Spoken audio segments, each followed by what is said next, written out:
amis du Val-de-Loire, bonsoir et bienvenue dans votre Tout sur un plateau du jour. Vous êtes bien dans le meilleur talk show, et oui, en direct du département, voire de la région, on ne sait pas. Et ce soir, c'est l'événement, on vous l'a dit, nous sommes très fiers de recevoir l'équipe du film Situation amoureuse, c'est compliqué. Bonsoir les garçons. Bonsoir. On va faire dans l'ordre. Manu Payet, comédien et co-réalisateur, avec Rodolphe Loga, ici à ma gauche, Romain Lévy, co-scénariste, et puis comédien, n'est-ce pas, Jean-Philippe Quéret.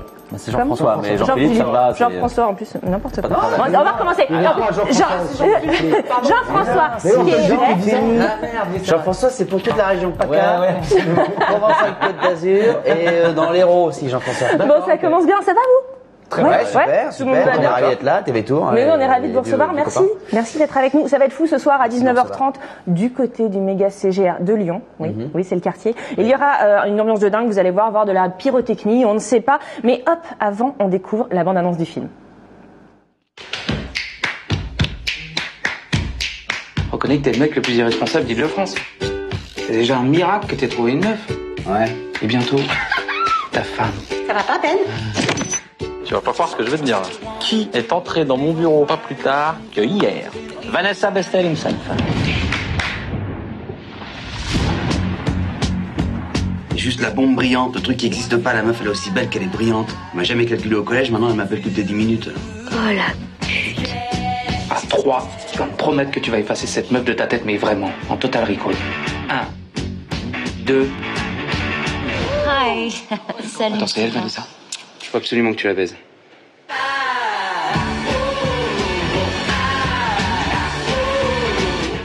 Et voilà, donc sur vos écrans, n'est-ce pas, le 19 mars, chers amis, pardon. Je vais m'adresser donc aux scénaristes, Manu et Romain. Alors, il manque un troisième, je crois. Il manque Nicolas, ouais. Nicolas peut faillir. Mais on l'a remplacé par Mathieu qui est là. Mais on le salue et on voudrait savoir justement comment elle a germé l'idée du film. Bon, l'idée du film, elle a germé lorsque j'ai recroisé la Vanessa de ma vie à moi, de mon collège, dans la rue 15 ans plus tard. Ouais. Bien sûr, ouais, bah oui, ça, il faut que ce soit du vécu. C'est-à-dire que je me suis rendu compte en fait qu'on avait tous dans notre tête, quelque part dans notre mémoire, cette fille, une Vanessa Bestel. Et même les filles l'avaient parce que souvent, moi j'ai Arnaud Le Labourier, voilà. Ouais. Comment Arnaud Le Labourier. Voilà, tu vois, il y a toujours un nom. C'était le fils du boucher de Jargeau. C'est vrai. Ouais. Donc Côte d'Agnon gratos plus roulage de pelle. et voilà, et donc quand j'ai recroisé ma Vanessa, parce qu'elle s'appelait Vanessa, pas Bestel, mais Vanessa dans mon adolescence. Quand je l'ai recroisée, je me suis dit ok, bon bah il faut faire un film là-dessus parce qu'on a tous une Vanessa. Et même les filles parfois ont une Vanessa aussi parce qu'elles la détestaient. Oui, normal. T'en avais une ou t'étais la fille? Non, j'étais Vanessa. Moi. Ah voilà, je l'attendais. Ouais. J'aurais pas pécho quoi. J'aurais pas réussi quoi. Ouais, non, bien sûr, les filles de Lyon. Alors Manu, c'est la première fois que vous passez aussi derrière la caméra avec donc Rodolphe. Pourquoi est-ce que vous avez cette envie-là et comment vous avez fonctionné? Parce que là, pour le coup, comment on co-réalise un film comme ça, surtout un premier film pour vous? Elle est compliquée cette question. Non, elle est longue. C'est surtout, elle est très longue. Elle est en plusieurs phases. Mais du coup, je vais avoir une réponse très longue. Non, ça s'est passé très simplement parce que tout simplement, on s'est rencontrés sur le film de Romain, Radio Star. Oui. C'est là qu'on s'est rencontrés avec Manu pour la première fois. Et après le film, non, pendant le film, Manu un jour est venu me voir et m'a demandé ce que je faisais après. Donc je me suis dit soit il est tombé amoureux de moi, soit il a un truc à me proposer boulot. Et c'était boulot, voilà, donc c'était le film et ça s'est passé comme ça. Et après, donc pour la deuxième partie de questions, donc deuxième partie de réponse. Et ben simplement aussi parce que voilà, il est venu me demander de collaborer avec lui parce que il se sentait pas de faire ça tout seul, parce qu'il aime pas faire les choses tout seul. Il se trouve que moi non plus. Lui avait son expérience de comédien, de direction d'acteur, etc. Moi, de mon côté, avec mon cursus de technicien, je savais mettre en image un film. Et notre association, à tous les deux, a fonctionné comme ça. A fonctionné même très bien, puisque... Association, pardon, je fais une petite blague. Loi 1901. Voilà, ça c'est... Parce que... Non, mais on vient parler d'une comédie, c'est dommage de pas aller jusqu'au bout de l'humour. Voilà. Et je crois qu'on a... J'ai aimé ce parfum humoristique. Ça m'a beaucoup séduit. C'est normal. Et on disait, ça a bien fonctionné, puisque pour ce premier bébé, il y a eu une première récompense. Le jury du festival du film de comédie de l'Alpe d'Huez lui a décerné le grand prix, rien que ça. Alors, on sait que souvent, la comédie française, c'est un peu dévalorisé, voire attendu au tournant. Ça vous a soulagé? Ça vous a rassuré? C'est un bon départ. Ouais. Voilà, c'est un bon lancement pour un film. Moi c'est la première fois, donc je peux en parler librement. Mais de toute façon, c'est un peu le film des premières fois, j'ai l'impression. Là. Exactement. Ouais, c'est vrai. Bravo. Et c'est pour ça qu'on a choisi quasiment que des gens qui faisaient leur premier pas dans leur domaine respectif sur ce film, parce que justement on était tous animés par la même envie de réussir, la même envie de faire quelque chose de joli pour les gens, de servir cette histoire que Romain, Nicolas et moi avions développé ensemble, et tout le monde venait faire la même chose en fait sur ce plateau. Et ça c'était vraiment génial. Aussi parce que c'était une première fois pour tout le monde, pour Rodolphe, pour Jean-François, pour moi, le chef opérateur, enfin tout le monde. Le chef déco. Ouais. Le chef déco. Emmanuel Schricki qui joue Vanessa, c'est son premier film en français. Première comédie pour Anaïs de Moustier. Voilà, c'est quand même premier beaucoup pour tout le monde quand même. Et puis puis on a que des compliments à vous faire. En tout cas moi, c'est drôle, c'est bien fait, c'est écrit au cordeau, c'est servi par des comédiens qui sont tous parfaits.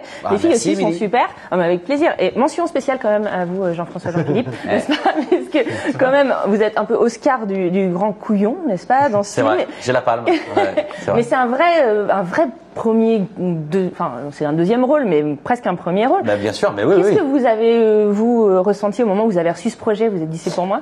Alors ça s'est passé en 2 temps, j'avoue. C'est grâce au départ à Romain Lévy que j'ai croisé sur une avant-première dans un McDonald's. Il avait privatisé un McDonald's sur les Champs-Élysées. C'est l'avant-première de Radio Star. J'y suis allé. Et oui, on le reprécise parce que Romain, vous étiez le réalisateur de Radio Star. Ouais, et je connaissais personne, donc il y avait plein de gens que je connaissais mais qui ne me connaissaient pas. Et je vois un jeune homme avec une casquette qui fend la foule et qui vient me voir, qui me dit Jean-François Quéret, je t'ai vu dans Inside, etc. Une série que j'avais fait avec Jamel à l'époque. Et j'adore, etc. J'espère qu'un jour on travaillera ensemble. Donc je lui ai dit moi aussi j'espère, mais quand, je ne sais pas. Et 2 ans après, je reçois un coup de fil. Et on me propose de lire un scénario et on me dit c'est pour un second rôle, donc moi je tombe des nues et on me demande de venir faire des essais et on m'invite directement chez Manu et je vais faire des essais chez Manu.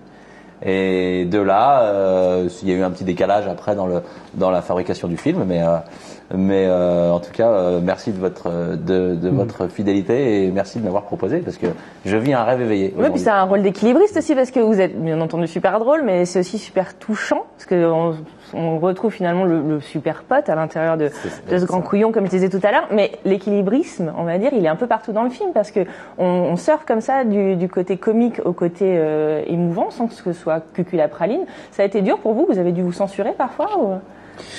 Vous avez l'air quand même très romantique, n'est-ce pas? Moi, je suis un romantique, c'est vrai. Mais comme eux, pas du tout. Voilà, il y a un truc venez, ça se passe dans des fleurs. Non, ça se passe dans des décharges. Et voilà. Et non, mais moi, je suis un peu fleur bleue, c'est vrai. Je suis un peu comme ça, un peu je vous aime. Et puis, déjà au scénario, à l'écriture, il y avait déjà ce truc-là où Romain, lui, il est un peu plus refait de la mousse, on voit tes couilles comme dans la bande-annonce. Ouais, plus c'est vulgaire, plus voilà. Il y avait, ça s'équilibrait effectivement pas mal. Et puis après, ensuite, sur le plateau avec Rodolphe, on avait envie de nos moments, en fait, on avait envie de nos moments d'émotion, comme dans les comédies romantiques. On avait envie qu'ils s'engueulent, qu'ils se prennent une claque dans la figure, qu'ils courent après sa nana, sur de la musique cool. Voilà, je voulais. Musique, très bon choix d'ailleurs de Merci. musique. Et voilà, je voulais ces morceaux-là, ces moments-là. On voulait pas contourner les codes de la comédie romantique en faisant un truc bien joué, ils ont pas fait ça, mais ils ont fait ça. Pas du tout. En fait, moi, je voulais faire pareil que ce que j'aimais bien en fait quand j'étais ado. Et maintenant aussi d'ailleurs, mais contourner avec une approche différente, c'est-à-dire aller choisir effectivement des gens pour lesquels c'est la première fois, des Jean-François qu'on connaît moins bien. Anaïs, première comédie. Emmanuel, on est allé chercher aux États-Unis. Anaïs vient du film plutôt d'auteur. Faire une comédie avec des gens avec lesquels on n'attend pas, voilà, qu'on n'attend pas du moins dans un film. Et ça, c'était un vrai challenge. Effectivement, un numéro d'équilibriste parce que il fallait être bilingue. Et c'est mon cas, bilingue latin, puisque Emmanuel ne s'adresse à vous qu'en latin. Ça, c'est verbique. Donc c'est le verbe à la fin, voilà, déclinaison, gérondif, tout le bordel. Gérondif. T'as vu ça? Paf! Allez hop, donne-moi un autre. Gérondif. Translation. Accusatif. N'importe quoi! Génitif. Génitif. Ah oui. Oui. Accusatif, levez-vous. Hop, allez, parfait. Bon, on termine comme sur une dernière question, puisqu'on a l'impression d'un naturel. T'as quand même dit transaction. Mais, non, j'ai pas dit transaction, c'est transaction. Moi, ça m'a déstabilisé. J'ai dit transaction, je vais rien dire. Alors j'ai dit datif, ablatif, gérondiste, transaction. Bon, est-ce qu'on peut finir sur une dernière question? Oui, bien sûr. Ouais. On a l'impression d'un naturel total, n'est-ce pas, chers amis, les dialogues, les intonations, les relations entre les gens. Vous connaissiez pas tous avant le tournage, vous êtes devenus la bande de potes qu'on retrouve à l'écran ou pas? Non. Hein. Moi, je pense que si. C'est du faux. Hein. On apprend aussi à vivre ensemble et voilà. Après, on s'est rencontrés aussi un petit peu avant. Moi, j'ai rencontré Rodolphe. Vous avez passé du temps ensemble avant. J'ai rencontré Rodolphe lors d'un déjeuner. Voilà, on a quand même bien vécu. On s'en est mis dans le cornet parce que c'est sympa et on aime bien.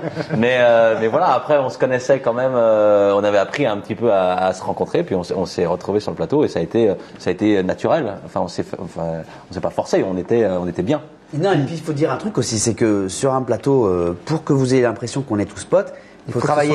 Il faut qu'on travaille. Et puis donc, le temps que tu travailles, tu ne passes pas à boire des coups au bar, parce que bizarrement, si tu passes ton temps à boire des coups au bar, tu auras moins l'impression de voir des potes à l'écran, parce que juste on sera en train de mal travailler, parce qu'on sera bourré en fait.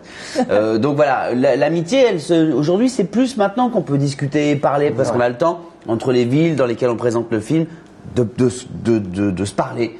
Avant, on travaillait, c'est vrai, on était en train de faire un film, voilà. Et puis, du coup, tu vois, t'as la banane, tu en reçois, t'es content. Je pense que c'est bien que ça se passe dans cet ordre-là, en fait. Si on avait bu avant. Je vais changer, je retire ce que j'ai dit. D'accord, très bien. On prend la deuxième réponse.